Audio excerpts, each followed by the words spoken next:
ओम राम रामाय नमः। राम विष्णु विधि शंभु हैं, राम वेद का प्राण, निर्गुण उपमा से रहित राम स्वयं गुणवान। ऐसे ऐसे राम जी का चरित्र करने के पहले हम भगवान गणेश को स्मरण करते हैं। कैसे हैं भगवान? गजाननम भूतगणाधि सेवितम कपित्थ जम्बू फलचारु भक्षणम उमासुतम शोक विनाशकारकम नमामि विघ्नेश्वर पाद पंकजम। अब नर्मदा जी को भी ध्यान कर लें। नर्मदापुरम सुविख्यातम रेवाया दक्षिणे तटे सेवाश्रमे सुराजिता देवी नर्मदायै नमो नमः। मंगलम भगवती रेवा मंगलम मंगलप्रदा मंगलम शैलस्य कन्या मंगलाये तनोसरी। गणपति गुरु गौरी गिरा गोस्वामी गिरिशेष, मातु नर्मदा की कृपा रक्षा करें हमेश। बंदो हनुमत भरत संगो रिपुहन, बंदो हनुमत लखन संगो रिपुहन भरत सुजान। सिया राम जी को नमन गाऊं मानस गान, सियावर रामचंद्र की जय, पवन सुत हनुमान जी की जय। भगवान श्री रामचंद्र के चरणारविंद अनुरागी सज्जनों, कवि कुल शिरोमणि गोस्वामी जी महाराज रचित रामचरितमानस का पारायण नित्य प्रति हम एक दोहा अर्थ सहित आपके सामने प्रस्तुत कर रहे हैं। इसी बहाने हमारा पूरी रामायण का अर्थ सहित वाचन हो जाएगा, अवगाहन हो जाएगा, वाणी पवित्र हो जाएगी और उससे आप लोगों को भी निश्चित रूप से लाभ होगा। क्यों लाभ होगा? क्योंकि चाहे भगवान की लीला का गान करें, चाहे स्मरण करें, चाहे श्रवण करें, पूजन अर्चन स्मरण श्रवण राम का गान, करो जिसे जो भी रुचे तीनों एक समान। तो बंधुओं, जितना लाभ हमें मिलेगा उतना ही ज़्यादा आपको मिलेगा, उतना ही आपको भी मिलेगा। क्योंकि श्रवण भी एक भक्ति है, सत्संगति एक भक्ति है, राम का गुणानुवाद गाना भक्ति है, उनकी चर्चा करना, स्मरण करना, पूजन करना। तो जो भी भाई समय पे हमसे सज्जाए कलयुगी जीव हैं, बड़ी मुश्किल तो समय निकाल पाते हैं। तो आज अब आपके सामने पुनः रामचरितमानस का 28वां दोहा बालकांड का और 28-29 दो दोहे के बीच की चौपाइयों का अर्थ लेते हैं। तो हो वो कहावत सब कहतो राम सहत उपहास। मैं देखो राम का भक्त बना फिरता हूँ, तो निश्चित रूप से राम जी का भी उपहास हो रहा है, भगवान भी हंसी मेरी सहन कर रहे हैं। और क्यों? क्योंकि साहब सीता नाथ सो सेवक तुल्य। सब लोग कहते हैं अरे अरे साहब, इतने बड़े साहब को इतने का जो साहब सेवक बना फिरता है। अति बड़े मोर झिटाई, ये बहुत बड़ी झिटाई है मेरी। और मेरा तो भैया इतने याग है, इतने पापी हूँ मैं, इतने पाप किए हैं मैंने कि मेरे पापों की सूची देख करके नरक भी नाक में सिकोड़ लेगा। यानी कि वहाँ भी मुझे जगह नहीं है, मुझे नरक में भी जगह नहीं है। यानी यहाँ बता रहे हैं कि इतना ज़्यादा मैं अघोघ हूँ। अब बताइए, जब ऐसे गोस्वामी तुलसीदास जी महाराज से परम पहुँचे हुए महापुरुष थे, उनका जब ऐसा कथन है तो हम लोगों के लिए हम लोग तो किस मुँह से बड़ाई करें अपनी? कर नहीं सकते किसी भी, कहीं भी नहीं, हम तो उनके सामने कुछ भी नहीं है भाई। तो देखिए वाकई में तो कलयुग को तो कहा है कि ये कलयुग जो है कलिमल ग्रसित और इसमें तो जो भी जिसने भी जन्म लिया है कलिमल से ग्रसित हो गया है। तो ऐसा तुलसीदास जी भी हमको मान रहे हैं कि भैया ये कलि ने हमको भी ग्रसित कर लिया है। इसीलिए तो हमारे आघाने पापों को देख करके नरक भी संकोच करेगा कि इस आदमी को कहाँ रखें, इतने इतने भयंकर इसके पाप हैं। तो समझ सहम मोह पे डरे अपने। मुझे बहुत डर लग रहा है भाई। क्यों मेरे इतने अवगुण हैं, किंतु इस कभी कभी मुझे मन में विश्वास भी जागृत हो जाता है कि ये राम जी तो इनके सपने में भी इधर देखेंगे नहीं भैया, क्योंकि राम जी तो हृदय देखते हैं भाई। क्या भाई इस समय ये मेरा हृदय, इसका हृदय मेरे प्रति कितना समर्पित हो गया है। पिछली बातें भूल जाते कि तुमने क्या क्या किया, जितने भी तुम्हारे पाप हैं, जितने अवगुण हैं, वो राम जी के बारे में ऐसा सुना है मैंने, इसलिए मुझे साहस हो गया। इसलिए गोस्वामी जी कह रहे हैं कि इसलिए मैं ढिठाई कर रहा हूँ। सुनया लोक सुचित चक चाही, भगति मोर मति स्वामी सराई। और मेरी भक्ति को भले चाहे भाई लोग कुछ भी कहते रहे, पर मेरे स्वामी जरूर सराहना करेंगे। मेरे राम जी को पसंद है, क्योंकि मैं हृदय दे चुका हूँ, उनको समर्पित कर चुका हूँ। सुने अब लोको सुचित चखो, सुचित यानी चित्त रूपी आंखों से, ऐसे वैसी आंखों से नहीं देखते राम जी। राम जी अपने चित्त रूपी आंखों से, मन रूपी आंखों से मेरी ओर देख रहे हैं, तो मुझे पूरा विश्वास हो गया है कि भगति मोर मति स्वामी सराही, और मेरी बुद्धि की सराहना करेंगे मेरे राम जी। और भैया देखो, राम जी जिसकी सराहना करें, पर उसकी कौन सराय, जिस पर कृपा राम की होई, ता पर कृपा करे सबको ही। तो पहले कह दिया कि भैया राम जी तो निश्चित रूप से मुझे विश्वास है। कहते न सहाय हो ये नी की, कहने में भले अच्छी ना लगे, पर हृदय देखते हैं वो तो। आप वाणी से क्या कह रहे हैं, कई बार हम बोलते हैं ना, क्या कुछ निकल जाता है मुंह से, चौपाई गलत निकल जाती है, पर वो राम जी जानते हैं कि इनका हृदय से तो भाई हमें चाह रहे हैं, हृदय में तो राम है, चाहे वो मरा मरा बोलते रहो।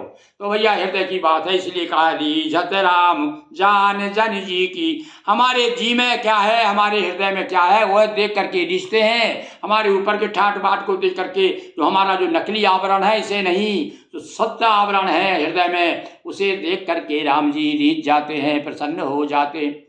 ये देखिए उनको विश्वास हो रहा है।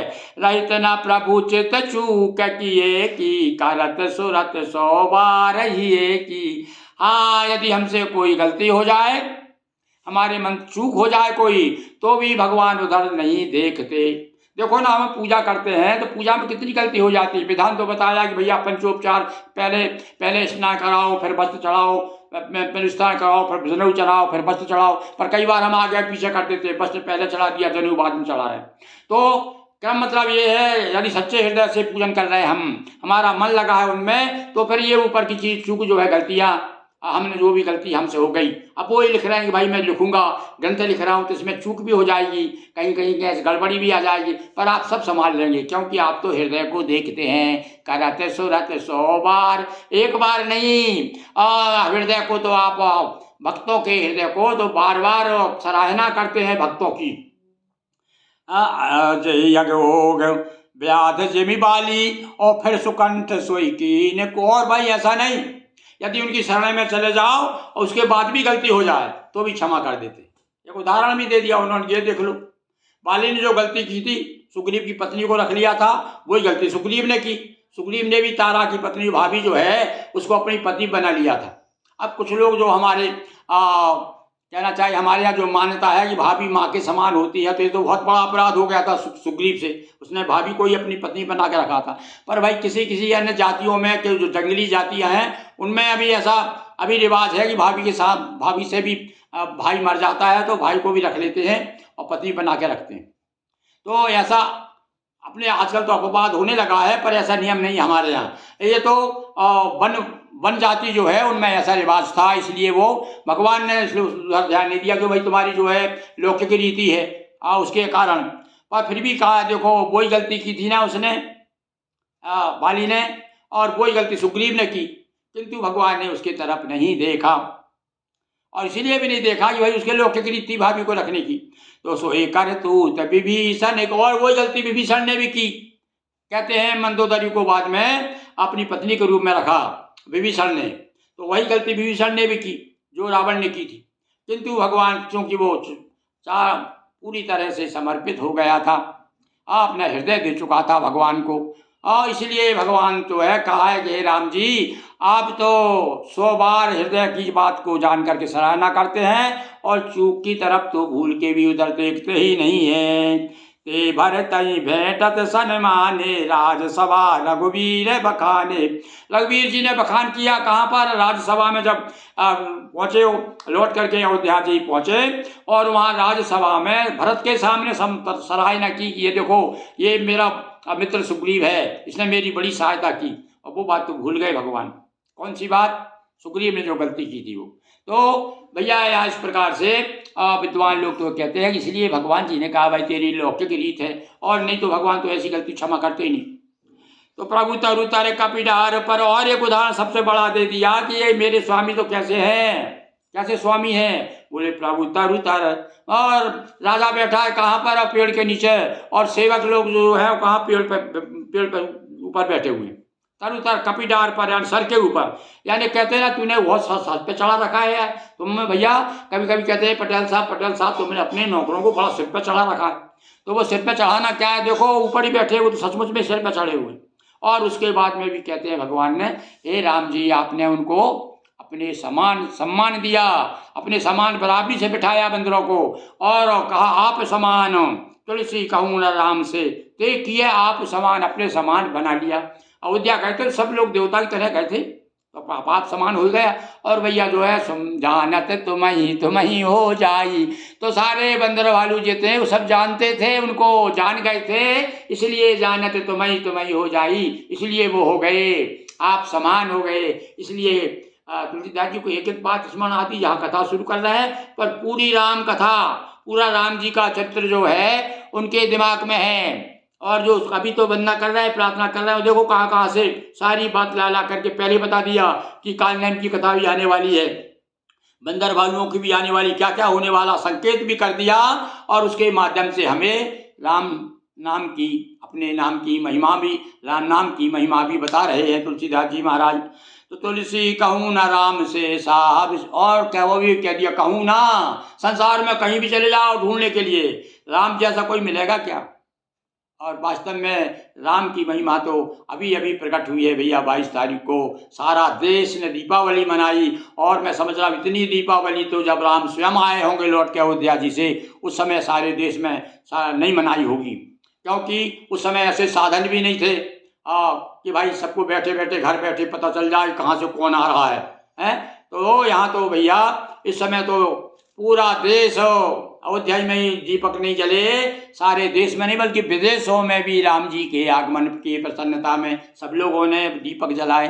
तो इसलिए कहा है, देखो वो बात एक एक बात सत्य हो रही भैया गोस्वामी जी की। कहा क्या कहा उन्होंने कि तुलसी कहूँ न राम से, राम जैसा कहीं है भाई हो तो बताओ। ऐसा साहब और ऐसा शीलवान, ऐसा चरित्रवान और ऐसा मर्यादा पुरुषोत्तम हैं, जो परम ब्रह्म होते होते भी मानव बन करके हमको ऐसे आचरण सिखा गए कि हम केवल नाम तो लेते हैं भैया और कहीं कहीं चूक जाते हैं। तो नाम के साथ साथ में उनका काम भी देखें, उन्होंने अपना जीवन किस प्रकार से, ग्रस्त जीवन, या वो ग्रस्त जीवन की रामायण है, ये ग्रस्त का पूरा संहिता है, ग्रस्त संहिता कह सकते हैं इसे। हमें अपने जीवन में किस प्रकार से रहना चाहिए। तो ऐसा नहीं है कि हम राम नहीं बन सकते, हम भी तो अपने माता पिता के प्रति के भाव रख सकते हैं, अपने भाई को कितना त्याग कर सकते हैं भाई के प्रति, ये बताया सब, माँ के प्रति, सौतेली माँ के प्रति, क्योंकि यहाँ वाकई में पहले अब तो खैर स्थिति कम देखने में आई है। हमारे गाँव में भी एक एक आदमी की 3-3 पत्नियाँ थी, और उसके बाद में भी आपस में उनके बड़े झगड़े होते रहते थे। सौतेला बेटा है तो माँ को सगी माँ जो सौतेली माँ को माँ ही नहीं समझता। तो अब यहाँ पर एक एक ऐसा दृष्टांत है, ऐसी जी बात ची है कि आप वाकई में राम की समता तो कोई कर ही नहीं सकता। इसलिए ये कई बात कह दी कि क्या कह दिया, तुलसी कहूँ न राम सो, राम के समान तो केवल कौन है कोई। बोले हाँ, बोले राम के समान तो राम ही है और कोई दूसरा नहीं है। राम निकाई रावरी है सभी को नीक, हे राम तुम्हारे अच्छाई तुम्हारे गुणों बता कौन बुरा कहेगा। संसार में कोई कहता है कि राम के फलान गलती की राम ने, जो ऐसा ची है सदा सो तुलसी, तो नीको तुलसी। और यदि आप में भलाई भरी हुई है, आप में इतनी अच्छाई है तो निश्चित मैं अच्छा हूँ, क्योंकि मेरी बुराई भी तुम्हें अच्छाई नजर आएगी। भाई जो आदमी अच्छा होता है ना उसकी नज़र में तो सभी अच्छे हैं। कहते हैं ना जग अच्छा अपन अच्छे तो जग अच्छा, तो अपन अच्छे बने तो अपने में यदि भलाई है। तो यही बात देखिए हमें सीखना है, एक एक बात सीखना है राम जी से। ये बता रहे हैं हमारे गोस्वामी जी कि राम निकाई रावरी, और जो तुम में निकाई है, जो तुम्हारे में अच्छाई है, तो फिर भैया वो जो अच्छाई हो तो तुम सबको अच्छा देखोगे, और जब तुम अच्छा देखोगे तो फिर तो भैया मैं भी अच्छा ही हूँ आपके सामने, भले वो बुरा हूँ मैं। और बता दिया अपनी हीनता दीनता और जितनी दास्ता जो बताना था, एक एक मैं समझ रहा हूँ इतनी ज़्यादा विस्तृत रूप से किसी ने अपने बारे में चर्चा नहीं की होगी। यही विधि निज गुण दोष कही। अब कह रहे भैया इस प्रकार से अब चलना कि कते तो लगभग 3-4 दिन हो गए भाई तुलसीदास जी को अपने हाथ जोड़ते हुए, राम जी के मनाते हुए, और मनाते मनाते और बाद में उन्हें विश्वास हो गया कि हाँ अब राम जी जो है भगति मोर मति स्वामी सराही। हाँ स्वामी ने मेरी भक्ति को सराहना कर दी। सराही यानी सराह दी, यानी सराही यानी बड़ाई कर दी। विश्वास हो गया उनको कि ऐसे राम जी मुझे मिल गए, ऐसे स्वामी मिल गए तो भली मैं कुसेवक हूँ तो भी मेरा कु शब्द जो है वो अपने आप अपने हाथ से मिटा देंगे राम जी और वो सु लिख देंगे, ऐसा मुझे विश्वास है। तो यही विधि निज गुण दोष कही और सबई बहोरी सिर नाय। फिर से देखिए अब ये मस्तक कितनी बार झुकाया तुलसीदास जी ने। हमको शर्म आती है कभी माथा झुकाने में, किसी को नमस्कार करने। तो ये भी सीखना है हमको कि भैया विनम्र बनो, सबके हाथ जोड़ो, सबको प्रणाम करो। और क्यों प्रणाम करो? कि सिया राम जी के नाते से प्रणाम करो कि सिया राम में सब जग जानी, सारा संसार सिया राम में जान करके प्रणाम करिए। सबको प्रणाम, छोटे को भी बड़े को भी, सब समय अब सब कह दिया ना सबई, तो सबका मतलब क्या? सब में सारा संसार आ गया। तो यहाँ पर कह रहे हैं कि भैया कोई ये नहीं कह सकता कि ये तुलसी ने रामायण लिखी तो भैया मुझे स्मरण नहीं किया, मुझे प्रणाम नहीं किया, मेरी वंदना नहीं की, ऐसा कोई नहीं कह सकता। बरनाओ रघो बरो बिसद जस सुनो कली कलुष नसाय।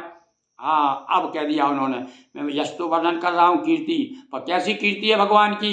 बड़ी विशाल कीर्ति है, विशद बहुत बड़ी, उसका मैं उस रघुवर की वर्णन कर रहा हूँ।